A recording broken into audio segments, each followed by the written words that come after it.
পথ, যে পথে সর্বদা থাকে রহমত। এই পথ আল্লাহর রাসূলের পথ, সেই পথে সর্বদা থাকে রহমত। প্রাণে প্রাণে নাজাতের শুধু তাই, আহা শুধু তাই।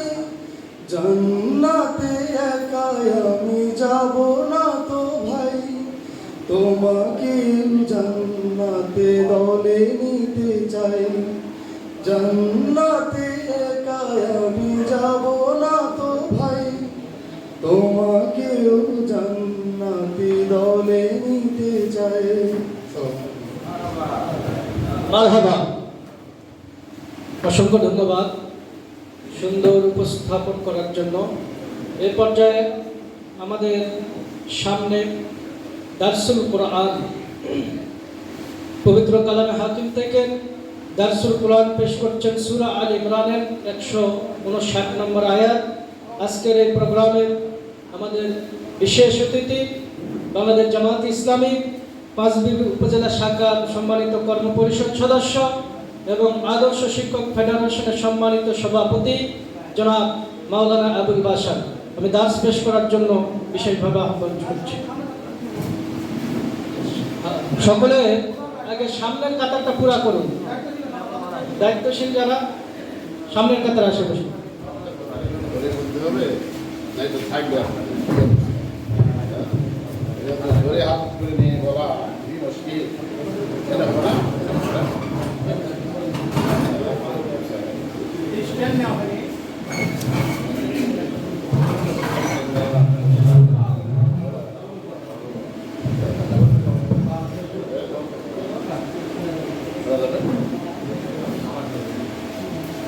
السلام عليكم ورحمة الله وبركاته.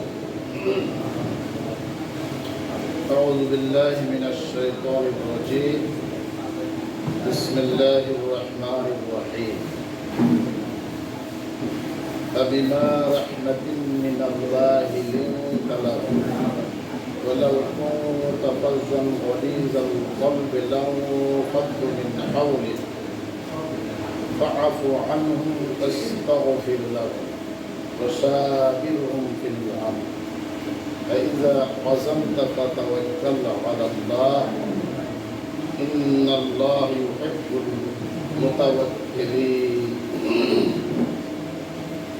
এরশাদ হচ্ছে যে আল্লাহর রহমতে তুমি তাদের প্রতি কোমল হৃদয়ে, যদি তুমি তাদের প্রতি রূঢ় এবং কঠোর হৃদয়ের হতে, তাহলে তারা তোমার চারপাশ থেকে সরে যাবে। তাই তাদের তুমি ক্ষমা করে দাও এবং তাদের জন্য ক্ষমা প্রার্থনা করো। দিনের কর্মকাণ্ডের ব্যাপারে তাদের সাথে পরামর্শ করো। সিদ্ধান্তের পরে আল্লাহর উপরে ভরসা করো। নিশ্চয় আল্লাহ তাদের ভালোবাসেন যারা আল্লাহর উপর ভরসা করে। সাদাকাল্লাহুল মাওলানা আযীম। বাংলাদেশ জামাত ইসলামী পাঁচবিবি উপজেলার কুসুমবাগ ইউনিয়ন কর্তৃক আয়োজিত আজকের এই শিক্ষা বৈঠক শিক্ষা বৈঠক না দুইটা ট্রেনিং সেশন, একটা ট্রেনিং ক্যাম্প, আসলে শিক্ষা বৈঠকই। আজকের এই শিক্ষা বৈঠকে সম্মানিত সভাপতি, অত্র ইউনিয়নের সুযোগ্য আমির, আমার একান্ত স্নেহের আবু ইউসুফ মোহাম্মদ খলিলুর রহমান, স্নেহের পরিচালক, সম্মানিত উপস্থিতি, আমরা আল্লাহ সুবহানাহু ওয়া তাআলার দরবারে শুকরিয়া আদায় করছি যে মহান আল্লাহ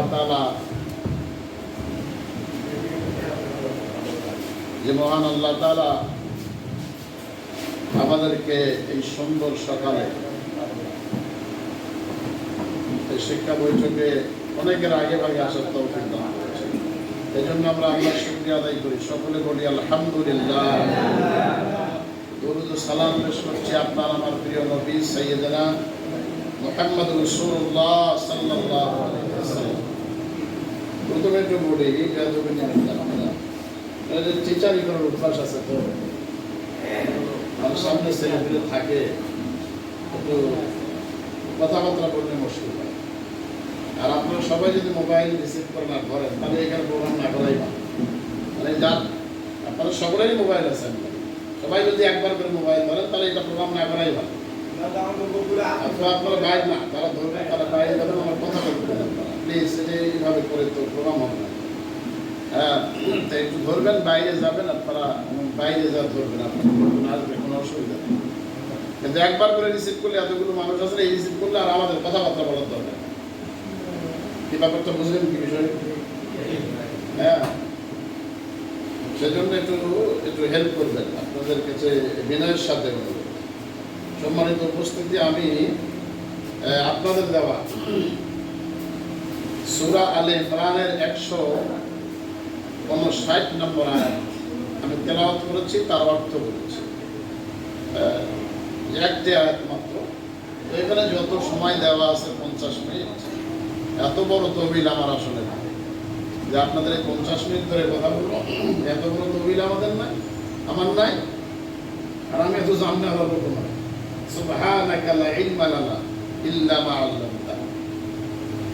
আমি কিছু বলার জন্য আমার আল্লাহর কাছে সাহায্য চাচ্ছি। বিইজনিল্লাহি তাআলা, বিমাশিয়াতিল্লাহি তাআলা, বিহাউলিল্লাহি তাআলা, বিফদলিল্লাহি তাআলা। যদি কিছু বলার তৌফিক আমার আল্লাহ দান করে তাহলে কিছু বলতে পারবো। আর কোরআন শরীফ, কোরআনে কারীম থেকে কথা বলার যোগ্যতা, মেধা, বিদ্যা, বুদ্ধি আসলে নাই। দায়িত্বশীলের পক্ষ থেকে বলা হয়েছে, তাই আলহামদুলিল্লাহ সঠিক সময় আসার চেষ্টা করছি। সম্মানিত উপস্থিতি, আমরা যে আন্দোলন করছি, এই আন্দোলনের হচ্ছে যিনি পথ আমাদেরকে দেখিয়েছেন, তিনি হলেন বিশ্ব নবী মুহাম্মদ রাসূলুল্লাহ সাল্লাল্লাহু আলাইহি ওয়াসাল্লাম। তারই রেখে যাওয়া দায়িত্ব আমরা পালন করছি। আর যেহেতু নবী আসবে না, সেজন্য ইমানদার যারা, মুমিন যারা, তারাই দায়িত্ব পালন করবে। তো সেই দায়িত্ব আমরা পালন করছি। সেই দায়িত্ব পালন করতে গিয়ে আসলে আমাদের মানে আচরণিক দিকটা কি হওয়া প্রয়োজন, আমরা কি করব আমাদের সাথীদের সাথে, আমাদের কর্মীদের সাথে আমরা কি ধরনের আচরণ করব, সেই কথাটা আসলে এখানে বলা হয়েছে। আল্লাহ পাক তার রাসূলকে বলছেন যে ফাবিমা রাহমাতিন মিনাল্লাহ লিনতা লাহুম। আল্লাহর রহমতে, ঠিক করে বলছেন যে ফাবিমা রাহমাতিন মিনাল্লাহি লিনতা লাহুম। আল্লাহ পাক তার রাসূলকে বলছেন যে আল্লাহর রহমতে, আল্লাহ তার রাসূলকে বলছেন যে আল্লাহর রহমতে তুমি কোমল প্রাণের হয়েছো, তোমার হৃদয়টা সফট, হ্যাঁ, তুমি বিনয়ী, তুমি নম্র, তুমি ভদ্র হয়েছো, এটা আল্লাহ। সম্মানিত উপস্থিতি, আমরা যে এই আন্দোলনে আসতে পেরেছি, এটা কি আপনার কৃতিত্ব না আল্লাহর কৃতিত্ব? বলেন। আল্লাহ আমাদেরকে বাছাই করেছেন, ওয়াজাহিদু ফিল্লাহি হাক্কা জিহাদি ওয়াজতাবাকুম ওয়ামা জাআলা আলাইকুম ফিদ-দীনি হারাজ। আল্লাহ আমাদেরকে এখানে বাছাই করেছেন, চয়ন করেছেন, এটা আল্লাহ তাআলার একান্ত মেহেরবানি। এজন্য আমরা বলি আলহামদুলিল্লাহ। এটা আল্লাহর অসংখ্য মেহেরবানি। অসংখ্য মানুষের মধ্য থেকে আমাদের মতো মানুষগুলোকে আল্লাহ তাআলা বাছাই করেছেন। তা আল্লাহ পাক তার রাসূলকে বলছেন যে আল্লাহর রহমতে তুমি কোমল হৃদয়ের অধিকারী। ওয়ালাউ কুনতা ফাজ্জা, যদি তুমি রূঢ় হতে, কর্কশ হতে, গালিজাল কলব, আর কঠিন হৃদয়ের হতে, লানফাদ্দু মিন হাওলিক, তাহলে তোমার চারপাশ থেকে মানুষেরা সরে যেত। কিন্তু আপনি নরম হৃদয়ের হওয়ার কারণে, আল্লাহর রহমতে নরম হৃদয় হওয়ার কারণে মানুষ আপনার কাছে ঝুঁকে আসে, আপনার চারিপাশে মানুষ পড়ে যায় কোমল হৃদয়ের হওয়ার কারণে। কিন্তু যদি কর্কশ হতে, রুড়ো আচরণের হতে। তোমার হৃদয়টা যদি কঠিন হতো তাহলে তোমার চারপাশ থেকে মানুষগুলো সরে যেত।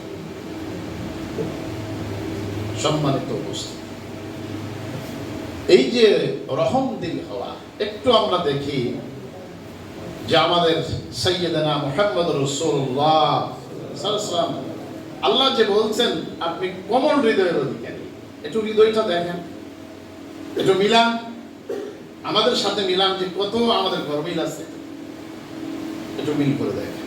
একটি হাদিস বলি, আপনাদের জানা কথা একটু স্মরণ করে দিই। মুসলিম শরীফের হাদিস। মুনাফিকের সর্দার আব্দুল্লাহ ইবনে উবাই ইবনে সালুল সে যখন মারা যায়, লাম্মা তুয়াফিয়া আব্দুল্লাহ ইবনে উবাই ইবনে সালুল, যখন আব্দুল্লাহ ইবনে উবাই ইবনে সালুল যখন ইন্তেকাল করেন, এই মুনাফিক সর্দার যখন ইন্তেকাল করেন, যা ইবনুহু ইলা রাসূলিল্লাহ সাল্লাল্লাহু আলাইহি ওয়াসাল্লাম, তার ছেলে আব্দুল্লাহ ইবনে আব্দুল্লাহ, আল্লাহ রাসূলের বিশিষ্ট সাহাবী, তিনি আল্লাহ রাসূলের কাছে আসলেন।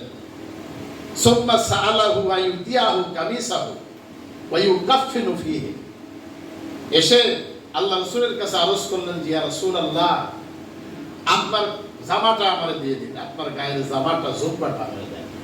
কেন দিবেন, নেবেন? ইউকাফিনু ফীহি, এটা দিয়ে তার বাবার কাফন করবেন। বাবা তো ছেলে আল্লাহ রাসূলের একনিষ্ঠ সাহাবী, জলিলুল কদর সাহাবী, কিন্তু বাবা ছিল মুনাফিকের সর্দার, কিন্তু বাবা তো মারা গেছে, দুনিয়ার বুক থেকে চলে গেছে।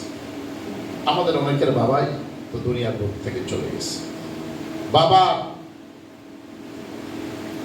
কষ্ট, যাদের বাবা দুনিয়ার থেকে চলে গেছে, এজন্য আমরা দোয়া করব, আমাদের যাদের পিতামাতা চলে গেছে আমরা তাদের জন্য দোয়া করব, রব্বিরহামহুমা কামা রাব্বায়ানি সগীরা, রব্বিগফিরলি ওয়া লিওয়ালিদাইয়া ওয়া লিল মুমিনিনা ইয়াওমা ইয়াকুমুল হিসাব। এগুলো দোয়া আমরা করব। তো আব্দুল্লাহ আল্লাহ রাসূলের কাছে চাইলেন যে কাফন, আপনার জুব্বাটা দিন, এটা দিয়ে কাফন ধরে ইউকাফিনু ফীহি আবাব ফাআতা, আল্লাহ রাসূল তাকে দিয়ে দিলেন, যে নাও এই যে আমার জুব্বাটা নিয়ে নাও। কেন নিলেন আব্দুল্লাহ? যেই জুব্বা দিয়ে আমার আব্বাকে যদি কাফন দিই, তারপরে যদি আল্লাহ তাকে মাফ করে দেয়, এই আশা তো থাকতে পারে না, কি বলেন আপনার? থাকতে পারে না? আল্লাহ রাসূল দিলেন। এরপরে আবার সে আবেদন করল যে আল্লাহ রাসূল লিইউসাল্লি আলাইহি, আপনি তার জানাজা পড়াবেন। ফাকামা রাসূলুল্লাহ সাল্লাল্লাহু আলাইহি ওয়াসাল্লাম, আল্লাহ রাসূল দাঁড়িয়ে গেলেন, আইউসাল্লি আলাইহি, তার নামাজ পড়ার জন্য দাঁড়িয়ে গেলেন। ফাকামা উমর ফাআখাযা বিসাওবি রাসূলিল্লাহ সাল্লাল্লাহু আলাইহি ওয়াসাল্লাম, হযরত ওমর দাঁড়িয়ে গিয়ে তার জুব্বাটা টেনে ধরলেন। কার জুব্বা টেনে ধরলেন? বিশ্ব নবী মুহাম্মদ রাসূলুল্লাহ সাল্লাল্লাহু আলাইহি ওয়াসাল্লামের জুব্বাটা ধরে বললেন, আতুসাল্লি আলাইহি, হে আল্লাহ রাসূল, ইয়া রাসূলুল্লাহ আতুসাল্লি আলাইহি, আপনি কি তার জানাজা পড়াবেন? কাদ নাহাকাল্লাহু আন তুসাল্লি আলাইহি, অথচ আল্লাহ পাক তার জানাজা পড়াইতে নিষেধ করেছেন, আপনি তার জানাজা পড়াবেন। আল্লাহ রাসূলুল্লাহ সাল্লাল্লাহু আলাইহি ওয়াসাল্লাম, আল্লাহ রাসূলকে বললেন, ইন্নামা খায়্যারানি আল্লাহ, আল্লাহ পাক আমাকে এটাকে এখতিয়ার দিয়েছেন ওমর। এই এখতিয়ারটা হচ্ছে সূরা তাওবাতে আল্লাহ বলেছেন, ইস্তাগফির লাহুম আও লা তাস্তাগফির লাহুম ওয়া ইন তাস্তাগফির লাহুম ৭০ মাররাতা, হে রাসূল আপনি তার জন্য ইস্তিগফার পড়েন আর না পড়েন উভয় সমান, আপনি যদি ৭০ বার ইস্তিগফার পড়েন তাকে maaf করা হবে না। আল্লাহ রাসূল বলেন ইখতিয়ারটা হচ্ছে সাআজিদুহু আলা ৭০, আল্লাহ তো ৭০ বার বলেছেন, আমি ৭০ বারের বেশি ইস্তিগফার করে দেখব যে আল্লাহ তাকে maaf করে কিনা। একটু চিন্তা করেন, যে লোকটা এত ষড়যন্ত্র করেছে আল্লাহ রাসূলের বিরুদ্ধে, মানে তার মুকুট পাওয়ার কথা ছিল, আব্দুল্লাহ বিন উবাই মদিনার মুকুট পাবে, এটা আশা ছিল তার, কিন্তু আল্লাহ রাসূলের কারণে হয়নি। সেজন্য সে ইসলাম গ্রহণ করে সব সময় ষড়যন্ত্র করেছে আল্লাহ রাসূলের আন্দোলনকে ধ্বংস করার জন্য, ইসলামকে ধ্বংস করার জন্য, দ্বীনকে ধ্বংস করার জন্য। এমন কোনো ষড়যন্ত্র নাই সেই কারণে সেই লোকটা ইন্তেকাল করল। আল্লাহ রাসূল জানাজা পড়ার জন্য গেলেন। ওমরকে বলছেন যে আমার আল্লাহ আমাকে ইখতিয়ার দিয়েছেন যে 70 বারের বেশি আমি ইস্তেগফার করে দেখি যে আল্লাহ তাকে মাফ করে কিনা। সুবহান। আমাদের অবস্থানটা কি একটু চিন্তা করেন। আমরা তো এই মানুষগুলোকে, সমাজের মানুষগুলোকে নিয়েই কাজ করতে চাই, না কি বলেন আপনারা? না কি আসমানতে মানুষ আসবে নাকি? হ্যাঁ, তো যারা আপনাদের বিরোধী তাদের সাথেই তো আপনার কাজ করতে হবে।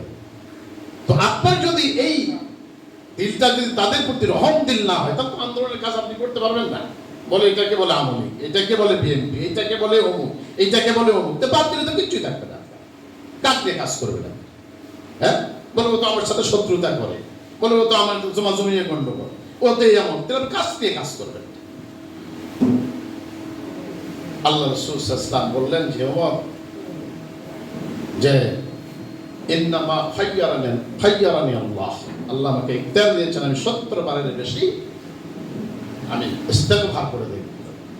قال হযরত ওমর বলেন ইন্নাহু মুনাফিক, সে তো মুনাফিক।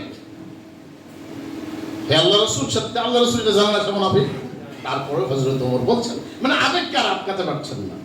আমাদের এরকম আবেগ নাই ভাই, কি বলেন আপনারা? একটা মিছিল দিতে দিতে এমন আবেগ যে সব উৎখাত করে ফেলে দেবেন, এমন লোক আছে দেখবেন ইসলামকে। হযরত ওমর বললেন ইন্নাহু মুনাফিক, আল্লাহ রাসূল জানেন তো মুনাফিক, তারপরে বলছেন যে সে মুনাফিক। ফাসাল্লা আলাইহি রাসূলুল্লাহ সাল্লাল্লাহু আলাইহি ওয়াসাল্লাম, আল্লাহ রাসূল নামাজ পড়ায় দিলেন, নামাজ পড়ে ফেলেছেন। এই মুসলিম শরীফের বর্ণনা, আবার কোন বর্ণনা আছে যে তিনি পড়েন, নামাজ পড়ায় ফেলেছেন। ফাআনজালাল্লাহু আযজা ওয়া জাল্লা, আল্লাহর পক্ষ থেকে আয়াত নাযিল হয়ে গেল, ওয়ালা তুসাল্লি আলা আহাদিন মিনহুম মাতা আবাদা ওয়ালা তাকুম আলা কবরিহি, যে ওয়ালা তুসাল্লি আলা আহাদিন মিনহুম মাতা, তাদের কেউ মারা গেলে তাদের জানাজা পড়াবেন না, ওয়ালা তাকুম আলা কবরিহি, শুধু তাই না তাদের কবরের পারেও দাঁড়াবেন না। তার মানে এই আয়াত নাযিল হওয়ার পর থেকে হযরত ওমর যে কথা বললেন যে সে মুনাফিক, তার নামাজ পড়া যাবে না, আল্লাহ পাক তার সমর্থনে আয়াত নাযিল করে দিলেন। সুবহানাল্লাহ। এরপর থেকে আর কোন মুনাফিকের জানাজা আল্লাহ রাসূল সাল্লাল্লাহু আলাইহি ওয়াসাল্লাম পড়াবেন। সম্মানিত উপস্থিতি, আমি যে কথা আপনাদের বলতে চাচ্ছিলাম সেটি হচ্ছে যে আল্লাহ রাসূল কত রহম দিলেন, আপনি চিন্তা করেছেন? সেই রকম দিল আমাদের হওয়া প্রয়োজন না, প্রয়োজন না কোনটা বলে না? অবশ্যই সেই রহম দিলেন লোক আমাদের হতে হবে। সম্মানিত উপস্থিতি, আবু দাউদ শরীফের একটা হাদিস আছে, সেই হাদিসটি হযরত আবু হুরায়রা থেকে বর্ণিত। তিনি বলছেন যে আল্লাহ রাসূল সাল্লাল্লাহু আলাইহি ওয়াসাল্লাম সাথে আমরা মসজিদে নববীতে বসতাম, তার চারপাশে বসতাম। আল্লাহ রাসূল যখন উঠতেন তখন আমরাও দাঁড়িয়ে যেতাম, তিনি তার পরিবারের কাছে না যাওয়া পর্যন্ত আমরা দাঁড়িয়ে থাকতাম। তো একদিন তিনি উঠেছেন, আমরা উঠেছি, তার চারপাশে আমরা দাঁড়িয়ে আছি। এমন সময় একজন বেদুইন হঠাৎ করে এসে আল্লাহ রাসূলের গায়ে চাদর ছিল, চাদর, আমরা যে চাদর শীতের সময় পরি, চাদর ছিল, এটা যে চাদরটা ছিল চাদরটা খসখসে চাদর, হ্যাঁ, মানে সফট না, এরকম চাদর ছিল। পিছন দিক থেকে হঠাৎ আমরা বুঝে ওঠার আগে সে টান মারে দিল চাদরটা। আচ্ছা, চাদর টান মারলে কি হয় বলেন তো? ছিঁড়ে যাবে। আল্লাহ রাসূলের কি বলে কাঁধ লাল হয়ে গেল, কাঁধ মোবারকটা লাল হয়ে গেল। সাহাবায়ে কেরামের উত্তেজিত হলো স্বাভাবিক।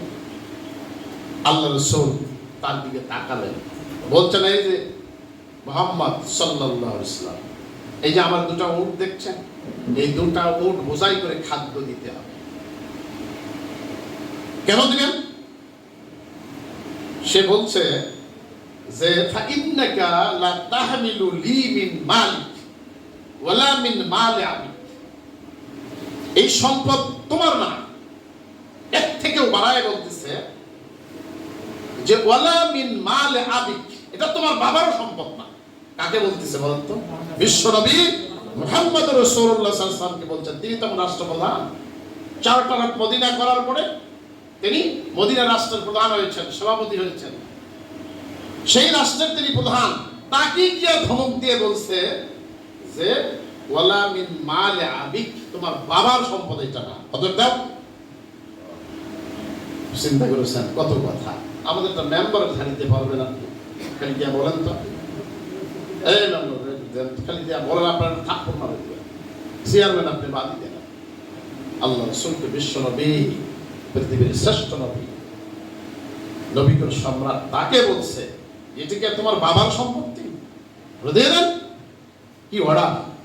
আল্লাহ রাসূল তাকায় বলছে লা ওয়াস্তাগফিরুল্লাহ, লা ওয়াস্তাগফিরুল্লাহ, না আমি দিব না। আল্লাহ রাসূল একটু রাগ হয়েছে, না আমি দিব না, আল্লাহর কসম তোমাকে আমি দিব না, আমি আল্লাহর কাছে মাফ চাচ্ছি, আমি তোমাকে দিব না। লোকটি বলছে ওয়াল্লাহি আল্লাহর কসম লা আকিদুকা, আমি আপনাকে, আল্লাহ রাসূল বলছেন যে আমি তোমাকে দিব না যতক্ষণ তোমার প্রতিশোধ গ্রহণ করতে না পেরেছি।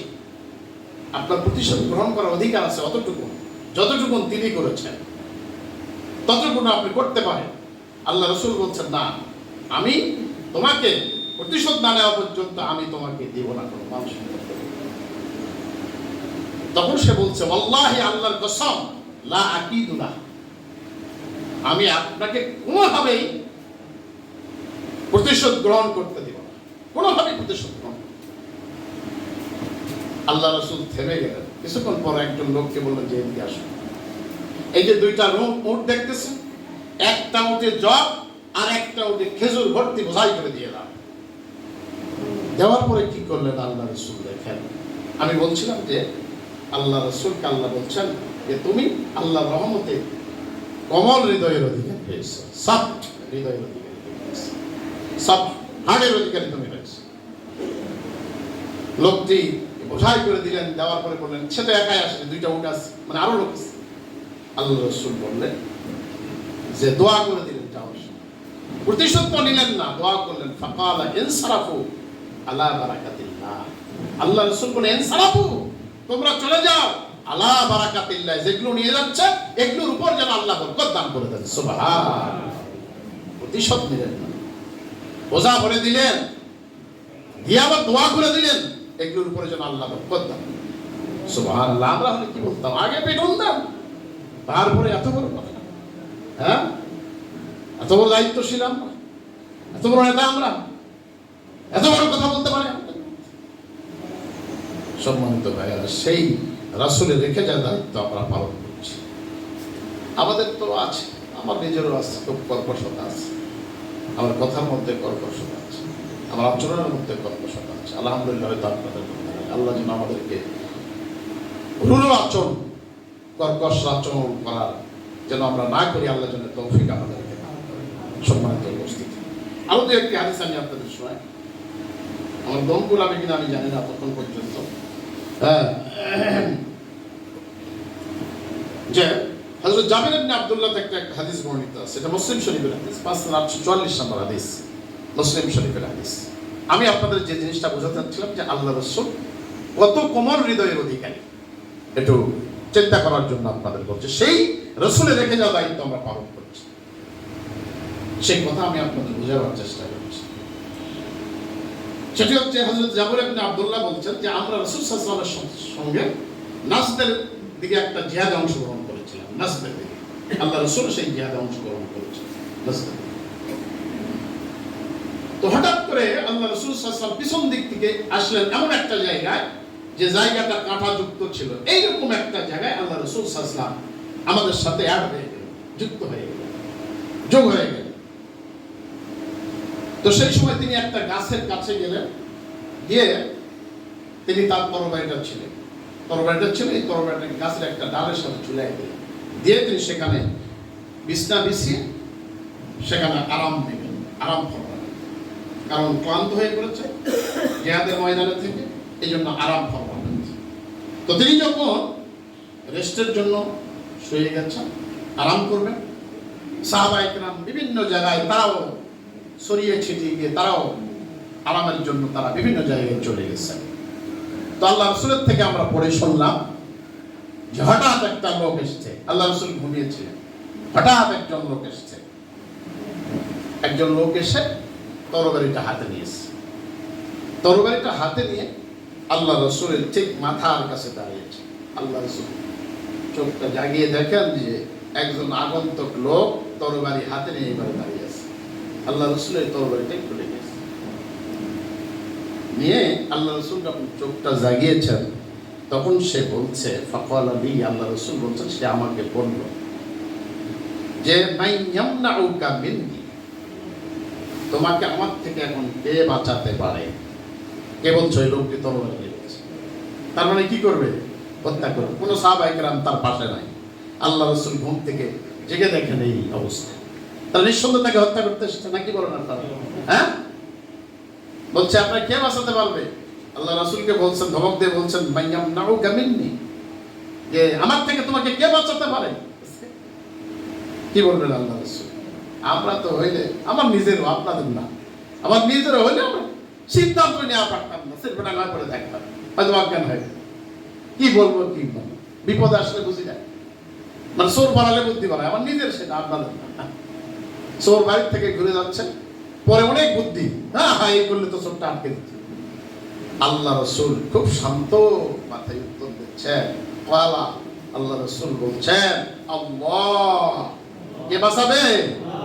আল্লাহ।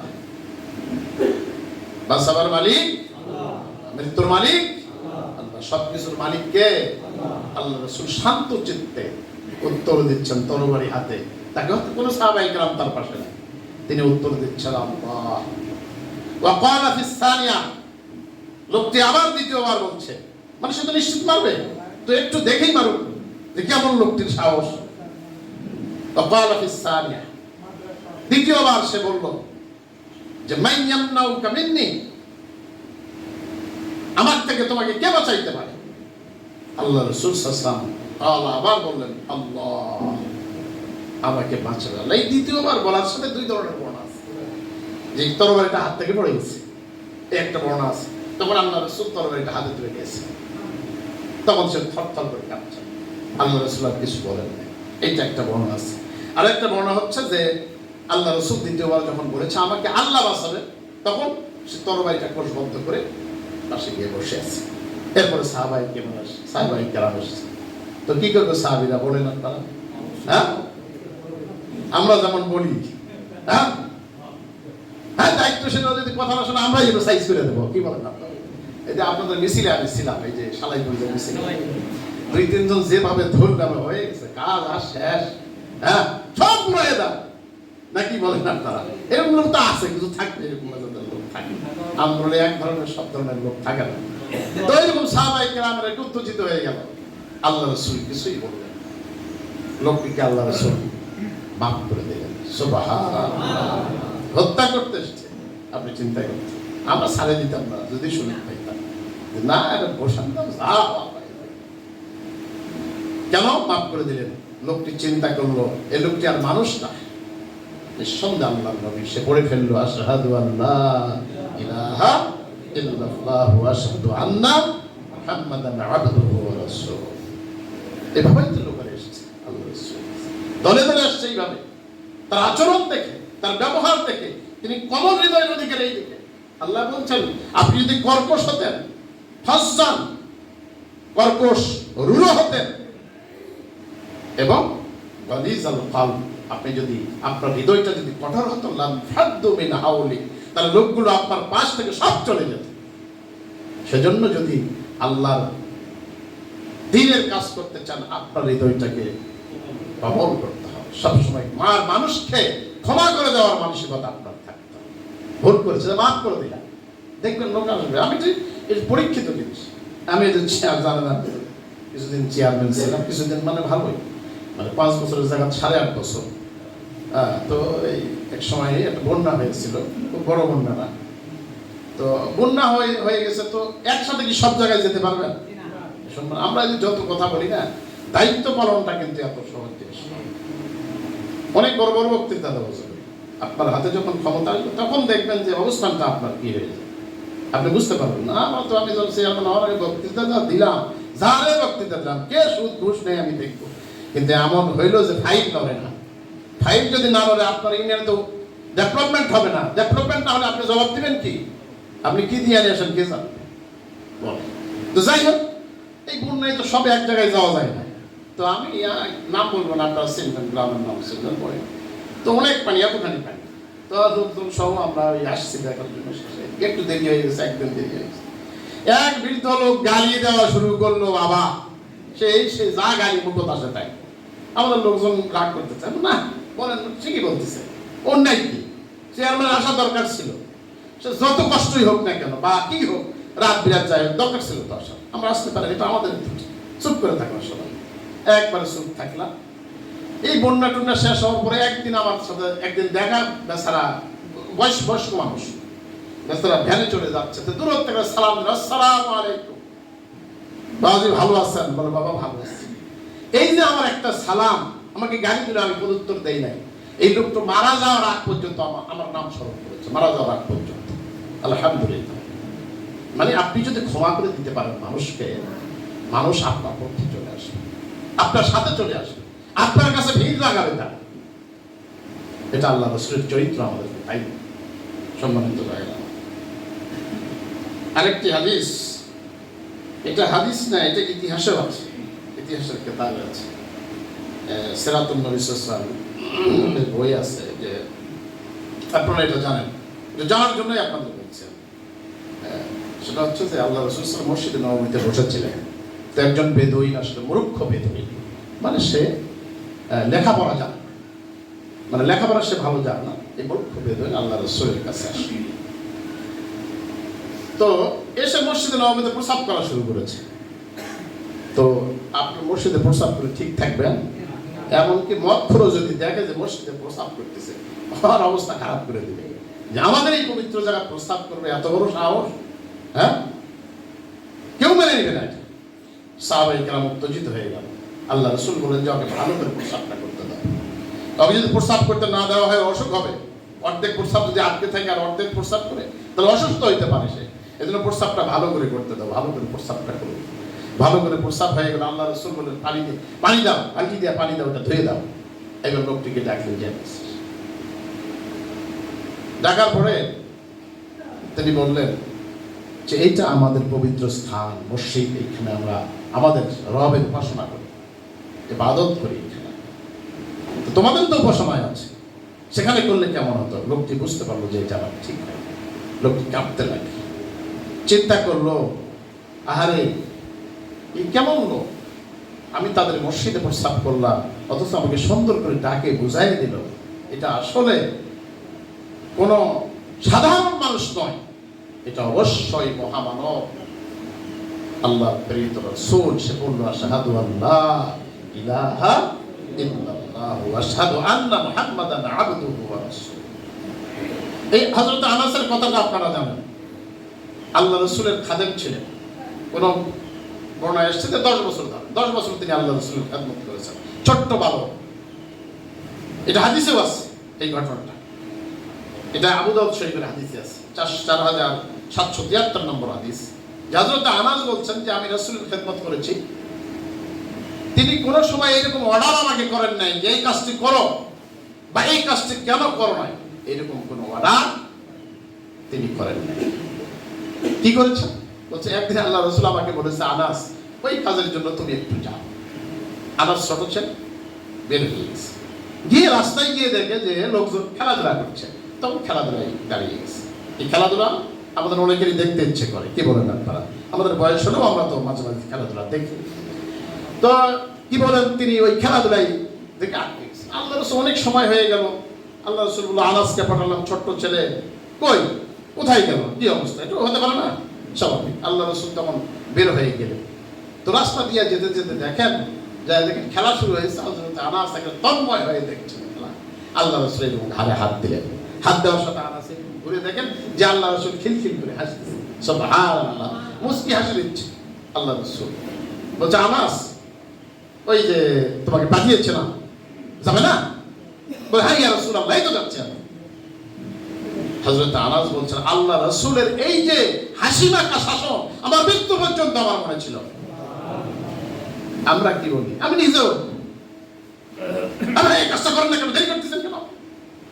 আমাদের কর্মীদেরকে বলি, কেন সুন্দর করে বললে অসুবিধা কি, যে ভাই একটু কাজটা করলে একটু ভালো হয়। হ্যাঁ দায়িত্ব দিলাম, আপনার করতে পারেননি, আপনি কি আন্দোলন করবেন ভাই, আপনার তো ঘোরার দিন হবে। এরকম কথা বললে থাকবে কি, লোক আসবে আর মনটা এমন খারাপ হবে, যাই দায়িত্বশীলের কাছে গেলাম, দায়িত্বশীল নাকি বলে বট গাছ, তো কিসের বট গাছ, আমার দ্বারা বলে ঘোড়া রান্না হবে, তাহলে আমি যাই কি করবো, ভাই থাক আমি আর যাবো। আপনারা দায়িত্বশীল, এগুলো চিন্তা করতে, এগুলো মাথায় আপনাদের থাকতে হবে। যে আমরা যে আন্দোলন করছি এটা মুহাম্মদুর রাসূলুল্লাহ সাল্লাল্লাহু আলাইহি ওয়াসাল্লামের হিজরত।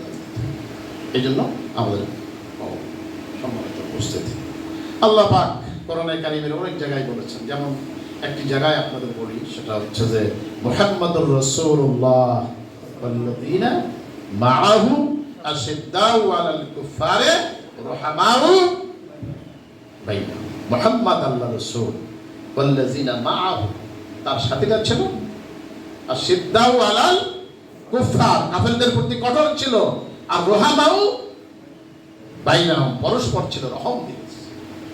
দেখেন আল্লাহর রাসূলকে আল্লাহ পাক বলছেন আপনি রহম দিলেন, আবার সাহাবায়ে কেরামদের ব্যাপারে সার্টিফিকেট দিচ্ছেন যে তার সাথীরা ছিল রহম দিল। কি রহম দিল? একটু আপনাদের একটা এই যে ঘটনাটা আপনারা জানেন, ইয়ারমুকের যুদ্ধ হয়েছিল, অনেক রক্তক্ষয়ী সংঘর্ষ হয়েছিল ইয়ারমুকের যুদ্ধ। মুসলমানদের সৈন্য সংখ্যা ছিল 40,000, কাফেরদের সৈন্য সংখ্যা ছিল 2,40,000। কত বেশি! তো এই যুদ্ধে হযরত হুযায়ফা রাদিয়াল্লাহু তাআলা অথবা ইবনে হুযায়ফা, দুই ধরনের বর্ণনা ইতিহাসে পাওয়া যায়। যুদ্ধ শেষে তার ভাতিজাকে তিনি খুঁজছেন যে আমার ভাতিজা কোথায় আছে, তিনি কি নিহত হয়েছেন না আহত অবস্থায় আছেন, খুঁজতেছেন। তার সাথে একটু বাটি ছিল, এই বাটিতে একটু পানি ছিল, তো এইটা সাথে নিয়ে তিনি খুঁজতেছেন তার ভাতিজা কোথায়। খুঁজতে খুঁজতে খুঁজতে খুঁজতে দেখেন এক জায়গায় তার ভাতিজা একেবারে রক্তাক্ত অবস্থায় পড়ে আছে, রক্তাক্ত অবস্থায় পড়ে আছে। তো খুব তার কাছে গিয়া বললেন যে পানি পান করবেন, ভাতিজা পানি পান করবে। খুব ইশারায় বললো যে চাচা পানি পান করা আমার প্রয়োজন। তো হযরত হুযায়ফা অথবা ইবনে হুযায়ফা তিনি পানিটা তার ভাতিজার কাছে ধরলেন। এমন সময় চিৎকার মেরে একজন বলল যে কে আছে, আমার জীবনটা চলে যায়, আমার একটু পানি পান। একটু চিন্তা কর, একটু খেয়াল, জীবন চলে যাচ্ছে যে জায়গায়। হুযায়ফার ভাতিজা বলছে যে চাচা আমার পানির কোনো প্রয়োজন, আপনি পানিটা, ওই যে আমার এক ভাই চিৎকার মেরে বলছে আমার চেয়ে পানির প্রয়োজনটা বেশি, আপনি তাকে দিয়ে পানি, তো পানি নাই। এইবার হুযায়ফা পানির বাটি নিয়ে এইবার তার কাছে চলে গেছে। তার কাছে যখন গেছে তখন আরেকজন চিৎকার মেরে বলছে কে আছে, আমার জীবনটা শেষ হয়ে গেল, আমার পানি দরকার, আমার পানি খাবো, আমার পানি দাও। আল্লাহর এই বান্দা বলল যে আমার পানির কোনো প্রয়োজন নাই, আমার ওই ভাই আমার চেয়ে বেশি বিপদগ্রস্ত, তার কাছে পানি নিয়ে যাও। হযরত হুযায়ফা এবার তৃতীয় ব্যক্তির কাছে নিয়ে গেছে, নিয়ে গিয়ে দেখেন যে তৃতীয় নম্বর ব্যক্তিটা দুনিয়া থেকে আল্লাহ তাকে সারা দিয়ে শাহাদাতের সুদা পান করে আল্লাহর দরবারে চলে গেছে। হুযায়ফা দ্রুত দৌড় মেরে তৃতীয় ব্যক্তির কাছে এসে দেখেন তিনিও দুনিয়ার মুখ থেকে নাই, তিনিও আল্লাহর ডাকে সারা দিয়ে শাহাদাতের সুদা পান করে আল্লাহর কাছে চলে গেছে। তার ভাতিজার কাছে এসে দেখেন যে না, তার ভাতিজাও এই দুনিয়ার মুখ থেকে তিনি বিদায় নিয়ে আল্লাহর কাছে চলে গেছে। তবে আমাদের ইসলামী আন্দোলনের পারস্পরিক সম্পর্কে একটা বই আছে, খুররুম জাবরান দেখেছেন, সেইখানে তিনি বলেছেন যে ষষ্ঠ ব্যক্তি পর্যন্ত তিনি গিয়েছিলেন, ষষ্ঠ ব্যক্তি পর্যন্ত। যাই হোক, ষষ্ঠ ব্যক্তিতে আবার শুরু থেকে ষষ্ঠ ব্যক্তি, পঞ্চম ব্যক্তি, চতুর্থ ব্যক্তি, তৃতীয় ব্যক্তি, দ্বিতীয় ব্যক্তি, এসে দেখেন প্রথম ব্যক্তি আল্লাহ 6 জনই দুনিয়ার ব্যক্তি শাহাদাত বরণ করে চলে গেছে। সম্মানিত ভাইরা, মানুষ মৃত্যুর সময় যে স্যাক্রিফাইস করে, রহম দেন যে তারা রহমাও বাইনাহুম, সাহাবায়ে কেরাম তার উজ্জ্বল প্রমাণ। আমরা তাদের রেখে যাওয়া দায়িত্ব পালন করছি। আমাদের এই চিন্তা করতে হবে যে আমাদের দিলটা কি হতে হবে, বলেন নরম দিল হবে, সফট কর্নারের হতে হবে, মাফ করে দিতে হবে, সাথীদেরকে ক্ষমা করে দেওয়ার মানসিকতা আপনার থাকতে হবে। যদি আমাদের না থাকে তাহলে আন্দোলন এগিয়ে নিয়ে যাওয়া আমাদের পক্ষে সম্ভব। সম্মানিত উপস্থিতি, সাহাবায়ে কেরাম আমাদের চলার পথের পাথেও তারা। আপনারা জানেন, এটাও আপনাদের জানার কথা আছে, আল্লাহ রাসূলের কাছে একজন কি বলেন ক্ষুধার্ত ব্যক্তি এসে তিনি বাড়িতে জিজ্ঞাসা করলেন খাবার আছে, বলল না, খাবার কিছু নাই। আল্লাহ রাসূল এবার সাহাবায়ে কেরামদের বললেন রাত্রি হয়েছে, সন্ধ্যা হয়েছে। সাহাবায়ে কেরামদের উদ্দেশ্য করে বললেন কে আছে এই আল্লাহর এই মেহমানকে নিতে পারে, এমন কেউ আছে? তখন একজন ব্যক্তি দাঁড়িয়ে গেল, আপনার নাম জানেন, আবু তালহা রাদিয়াল্লাহু তাআলা। তিনি দাঁড়িয়ে বললেন, আমি নিব এই মেহমানকে। তিনি নিয়ে গেলেন, তার স্ত্রীকে গিয়ে বললেন, উম্মে তালহাকে বললেন যে কি আছে খাবার। উম্মে তালহা বললেন যে খাবার যেটা আছে সেটা একজনের খাওয়ানো যাবে, কোনোভাবে একজনের খাওয়ানো যাবে, আসুদামত একজনের খাওয়ানো যাবে। তখন তিনি বললেন, ঠিক আছে, সন্তান নাতিকে আছে, ঘুমায় যান। আর খাবার যখন দেওয়া পরিবেশন করা হবে, মেহমান তো মেজবান ছাড়া খাবে না, আমাকে ছাড়া খাবে না, প্লেটটা দুটাই থাকবে, বাতি থাকবে, কৌশল করে বাতিটা নিভাই দেওয়া হবে, আমার পাতের যা আছে আমি খাই। সে তাই করল। পরের দিন এই কাজ করার পরে পরের দিন যখন আল্লাহ রসুলের কাছে আসলেন আবু তালহা, আল্লাহ রসুল হাসছেন আবু তালহাকে দেখে, বললে, আবু তালহা, তোমার এই আচরণে, তোমার এই মেহমানদারিতে, তোমার এই স্যাক্রিফাইসে মহান আল্লাহ তাআলা খুশি হয়েছে। আয়াত নাযিল করেছেন, ইউসিরুনা আলা আনফুসিহিম ওয়ালাউ কানা বিহিম খাসাসা। সূরা হাশরে পড়বেন আপনারা, ইউসিরুনা আলা আনফুসিহিম ওয়ালাউ কানা বিহিম খাসাসা। জি, নিজের প্রয়োজন থাকা সত্ত্বেও আরেকজনকে তারা কি দেয়? অগ্রাধিকার দেয়। আল্লাহ সম্মানিত ভাইয়েরা, সাহাবায়ে কেরাম, আমাদের আদর্শ আপনারা এটা জানেন যে যারা মদিনার থেকে হিজরত করে মক্কায় গিয়েছিল তারা মুহাজির, আর যারা ওখানে বাসিন্দা তারা হলো আনসার। আল্লাহ রাসূলের প্রতি ঈমান এনেছিলেন। কোন দুই ধরনের বর্ণনা যে আল্লাহ রাসূল ভ্রাতৃত্ব বন্ধন করে দিয়েছিলেন আনসার এবং মুহাজিরদের মাঝে। এক সময় 45, কেউ বলেছেন 740 জন আনসার এবং মুহাজিরদের মাঝে আল্লাহ রাসূল ভ্রাতৃত্ব বন্ধন সৃষ্টি করে দিয়েছিলেন। তো আল্লাহ রাসূলের এক সাহাবী, যাকে জীবিত অবস্থায় আল্লাহ রাসূল জান্নাতের সার্টিফিকেট দিয়েছেন, আব্দুর রহমান ইবনে আউফ রাদিয়াল্লাহু তাআলা। আব্দুর রহমান ইবনে আউফ তিনি হলেন মুহাজির, আর তার ভাগে যিনি পড়েছিলেন তিনি হলেন সাদ ইবনে রবি। তিনি মদিনার সম্পদশালী লোক ছিলেন। তো আব্দুর রহমান ইবনে আউফকে পেয়ে বললেন যে, ভাই, আল্লাহ রাসূল ভ্রাতৃত্ব যে পয়দা করে দিয়েছে আমাদের মাঝে, এখন আপনি আমার ভাইয়ের মতো। সকলেই জানেন যে মদিনার আমি সম্পদশালী ব্যক্তি। আমার আবেদন আপনার কাছে যে আমার যে সম্পদ আছে এই সম্পদগুলো এখন অর্ধেক ভাগ আপনি নেবেন আর অর্ধেক আমি নেব, ভাগ করুন। আমার দুটো স্ত্রী আছে, আপনি পছন্দ করবেন, পছন্দ করার পরে বলবেন যে এইটাকে আপনি নেবেন, আমি তালাক দেব, ইদ্যত অন্তে আপনি তাকে বিবাহ করবেন। এটা চিন্তা করেছেন আপনারা? আমাদের কি, আমাদের আমিরদের কাছে, দায়িত্বশীলদের কাছে অনেক সময় দরবার আসে, জমাজমি নিয়ে কন্দন, নিজের ভাইয়ের সাথে জমাজমি নিয়ে কন্দন, নিজের পরিবারের সাথে জমাজমি নিয়ে কন্দন, হ্যাঁ, নিজের আত্মীয় স্বজনের সাথে জমাজমি নিয়ে কন্দন, নিজের বোনের সাথে জমাজমি নিয়ে কন্দন, হ্যাঁ, কে বেশি দিতে পারে, বোনকে কত ঠকাইতে পারে, এগুলো দরবার যায় আমাদের। আপনি একটু চিন্তা করেছেন তো? তারাও তো আপনার ভাই, তারাও তো আপনার বোন, দিনই ভাই বোন তারা।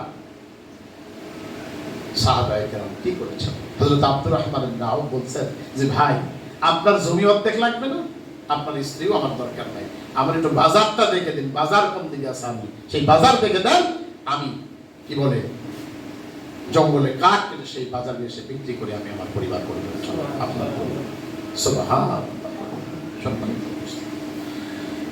আল্লাহ পাক কোরআনে কারীমের আরেক জায়গায় বলেছেন আল্লাহ রাসূলকে, খুযিল আফওয়া, আপনি ক্ষমার নীতিকে গ্রহণ করেন, ওয়া আমুর বিল উরফ, সৎ কাজের আদেশ করেন, ওয়া আরিদ আনিল জাহিলিন, আর জাহেলদের থেকে আপনি এগিয়ে চলেন। খুযিল আফওয়া, বললাম যে ক্ষমার নীতি যদি আপনার মধ্যে না থাকে, আপনি যদি নরম দিলেন না হবে, তাহলে আপনি আন্দোলন আগিয়ে নিয়ে যেতে পারবেন। খুযিল আফওয়া, এই আয়াতটা যখন নাজিল হয়, আল্লাহ রাসূল জিবরাইল আমিনকে বললেন, হে জিবরাইল, এটার অর্থটা কি? খুযিল আফওয়া, এর অর্থটা কি আমরা একটু বুঝি। জিবরাইলকে বলছেন, জিবরাইল বলছেন যে আল্লাহ পাক আপনাকে 3টা নির্দেশ দিচ্ছেন, একটু ভালো করে শুনেন। 3টা নির্দেশ। একটা হচ্ছে যে আপনাকে কষ্ট দিবে আপনি তাকে মাফ করে দিবেন। সুবহানাল্লাহ, কষ্ট দিলে মাফ করে দিবেন। খালি ক্ষমতায় যদি আসতে পারি তখন আমি দেখা হয়ে দেব যে কি করতে হয়, কি বলে হ্যাঁ, এই চিন্তা তো আমিও করি ভাই। হ্যাঁ, যখন এই যে আপনাদের এই বাসকুল সহ আপনাদের 6 জন মারা গেল, শহীদ হলো 13 সালে, ওই মামলার আমি 2 নাম্বার আসামি এখনো আছি। 1 নাম্বার আসামি তো আমাদের কি বলে একটু আমলিকে যোগদান করলো, আমি 2 নাম্বার আসামি। হ্যাঁ, 6 মার্ডারের আসামি, 6 মার্ডারের আসামি, এখনো চার্জশিট ভুক্ত আসামি। তো আমার মনে কি এরকম নাই যে ক্ষমতায় খালি আসুক দেখে আমি প্রতিশোধ নিয়ে না, করো না, মাফ করে দিবেন। লোক দলে দলে আপনার দলে যোগদান করবে ইনশাআল্লাহ। হযরত জিবরাইল আমিন বলছেন যে তিনটা নির্দেশ আল্লাহ পাক দিচ্ছেন। একটা হচ্ছে যে আপনাকে কষ্ট দিবে আপনি তাকে মাফ করে দিবেন, যে আপনাকে বঞ্চিত করবে আপনি তাকে দান করবেন, যে আপনাকে বর্জন করবে আপনি তার কাছে যাবেন। সুবহানাল্লাহ। আমাদের বর্জন এ পর্যন্ত কে বেশি করেছিল বলেন তো? কোন দলের লোকেরা? কোন দলের লোকেরা? আওয়ামী লীগের লোকেরা। তাহলে এখন এই আয়াতের অর্থটা কি? যে বেশি করে ওদের কাছে যায় দাওয়াত দেন, কারণ ওরা তো বর্জন করেছিল আপনাকে। হ্যাঁ, আমাদের দলীয় ইনস্ট্রাকশন আছে, যারা একবারে বড় বড় নেতা এদিকে আপাতত একটু সাইড রাখতে হবে, কিন্তু যারা এমনি সাপোর্ট করতো তাদের কাছে যাইতে তো আমাদের অসুবিধা নেই, নাকি বলেন আপনারা? তাদেরকে আমরা দাওয়াত দিব, তাদেরকে আমরা বর্জন করবো না, তাদের কাছে আমরা যাব। যে আমাকে বঞ্চিত করেছে আমি তাকে দান করব, যে আমাকে কষ্ট দিয়েছে আমি তাকে ক্ষমা করব। ভাই, আমার চেয়ারম্যানের সময় আপনার ঘটনা বলি, আমার কাছে এক লোক 5 বিবি আসলো, একটা আবেদন করলো, আমি নিব না আবেদনটা, এটা চেয়ারম্যান বিচার সালিশের মধ্যে পড়ে না, গ্রাম আদালতে পড়ে না। তারপরেও খুব অনুরোধ করলো, একটা সালিশ হিসাবে নিলাম, নিয়ে 23,000 টাকা জরিমানা করলো। করার পরে জরিমানা করলাম আমার ইউনিয়নের লোক। চেয়ারম্যানরা কিন্তু একটু দেখে ভোটের কারণে যে লোকটা যদি বাহিরের হয় আর যদি আমার ইউনিয়নের লোকের সাথে একটু গন্ডগোল হয়, অনেক সময় দেখে যে ভোট তো লাগবে, এটা কৌশল করে কাজ করার চেষ্টা করে। তো সে আমার আত্মীয় হয় এই ইউনিয়নের লোক। সে বললো যে বাবা আমরা টাকাটা তাকে দিয়েছি মাধ্যমে, যে মাধ্যমে লেনদেন করতো সেই মাধ্যমে, তাহলে দোষী হয় না, কিন্তু তার স্ট্যাম্পটা গ্রহণ করে নেয়। এরপরে যাই হোক বিচার সালিশি বৈঠক বসে 23,000 টাকা জরিমানা করা হলো আমার এই আত্মীয়। জরিমানা করে 12,000 টাকা দেওয়ার পর দিতে পারে না, খুব অভাবে। এক সময় ওই বাদী আসে বললো যে ভাই আমার টাকা দেন, আমি আমার পকেট থেকে 5,000 টাকা দিলাম, 70,000 করে দিলাম। দেওয়ার পর আওয়ামী লীগ গভর্নমেন্ট যখন আসলো তখন আমার কাছে আসে বললো যে ঠিক আছে আপনি বিচার করা পারবেন না, আমার কাগজ দেন। তোদেরকে কাগজ দিয়ে দিলাম, টাকা বাকি থাকলো 5,000। 16 সালে আমার ছেলেকে আমি রাজশাহীতে পাঠাবো, 87 নিয়ে যে আমার স্কুলে আমাকে ঘিরে ধরে বলছে ওই 7,000 টাকা আপনাকেই দিতে হবে। কোনো বুদ্ধি নেই, আমি দিয়ে দিচ্ছি, কোথাও যেতে পারিনি। আমার তখন কি বলে আমি মার্ডার কেসের আসামি আমি, এবং সেই সময় একটা সবচেয়ে বড় শয়তান কি বলে ওসি এসেছিল। হ্যাঁ, আমার ঝামেলা বললে আমাকে ধরে নিয়ে যাবে, আমি বেরোতে পারলাম না, টাকাটা আমাকে দিতে হয়েছে। আমার ছেলেকে আমি রাজশাহী পাঠাতে পারি, সে লোক এখনো পানির দোকান দেয়। আমি 5 তারিখে এবার আমি প্রতিশোধ নিতে পারতাম, নিতে নেই 5 তারিখে প্রতিশোধটা নিতে পারতাম, রাস্তার ধারেই থাকে, সেদিনই আমি খুবই ভাঙে ফেলে দিতে পারতাম। কিন্তু না, 7,000 টাকা তো আমি তো জুলুম করে নিয়েছে, ওটাই করেছে, আল্লাহর কাছে ইনশাআল্লাহ পাবো। এই 7,000 টাকার জন্য আমি ফকির হয়ে যাবো ইনশাআল্লাহ। সে তো পানের দোকান করে, তারপর কেন আমি অত্যাচারটা করব? সে আমাকে দেখলে ভয় করে, লজ্জা করে, শঙ্কা করে যে না এই লোকটা টাকা করি যে আল্লাহর দিনের জন্য তাকে মাফ করে দিয়েছি, যদি কোনোদিন পারি ওকে আমি দাওয়াত দেবো ইনশাআল্লাহ। সম্মানিত ভাইরা, সেজন্য না আপনার সবই আবার মাফ করবেন ওই রকম টাকা দিয়ে 1 লাখ 1.5 লাখ 2 লাখ, তাহলে তো আপনারা ফকির হয়ে যাবে, তা আমি বলি না, কিন্তু যতটুকু পারবেন মাফ করে দেওয়ার চেষ্টা করবেন ইনশাআল্লাহ। সম্মানিত ভাইরা, সর্বশেষ তো টাইম তো আমার শেষ হয়ে আসলো, শেষ হয়ে গেল। তাহলে আমি যে আয়াতের উপরে আপনাদের কথা বলছিলাম সেটা হচ্ছে ফাবিমা রাহমাতিন মিনাল্লাহি লিনতা লাহুম ওয়ালাউ কুনতা ফাযলাম ওয়ালিযাল কলবি লান ফাদ্দু মিন হাওলিক ফাফু আনহুম ওয়াস্তাগফির লাহুম ওয়াশাবিরহুম ফিল আমর ফাইজা আযামতা ফাতাওয়াক্কাল আলাল্লাহ। শেষে যে কথা বলা হয়েছে যে দিনের কাজের ব্যাপারে আপনাদেরকে পরামর্শ করতে হবে, পরামর্শ ভিত্তিক কাজ করবেন। পরামর্শটা 2 ধরনের করা যায়, একটা ব্যক্তিগত আর একটা হচ্ছে সামষ্টিক। ব্যক্তিগত পরামর্শ নেবেন আপনারা কন্ট্রাক্টের মাধ্যমে, আবার সামষ্টিক পরামর্শ নেবেন। নিজেরা কি বলে স্বৈরাচারের মতো কোনো সময় শাসন করবেন না কর্মীদেরকে, পরামর্শ না করে নিজেই সব দিলেন, ভাই এটা করো এটা করো এটা করো, তাহলে সংগঠন দুর্বল হয়ে যাবে। আল্লাহ পাক আসুন, আল্লাহ পাক আমি সহ আপনাদের সবাইকে যেন রহম দিল হওয়ার তৌফিক দান করেন আমাদের কর্মীদের মাঝে, এবং আমরা যেন সবসময় আমাদের কর্মীদের সাথে পরামর্শ করতে পারি, আল্লাহ যেন তৌফিক দান করেন সকলে বলে আল্লাহ, এবং তাদেরকে মাফ করে দিতে পারি, তাদের জন্য মাফ চাইতে পারি, আমি আমার নিজের জন্য আল্লাহর কাছে মাফ চাইতে পারি, আল্লাহ যেন এই তৌফিক আমাদেরকে দান করেন সকলে বলে আল্লাহ আমিন। এই কথা বলে আমি আমার কথা শেষ করলাম। হাযা মা ইনদি ওয়া ইনদাল্লাহ আলাইহি তাওয়াক্কালতু ওয়া ইলাইহি উনীব। সুবহানাকা আল্লাহুম্মা ওয়া বিহামদিকা আশহাদু আল্লা ইলাহা ইল্লা আনতা আস্তাগফিরুকা ওয়া আতুবু ইলাইক। আসসালামু আলাইকুম।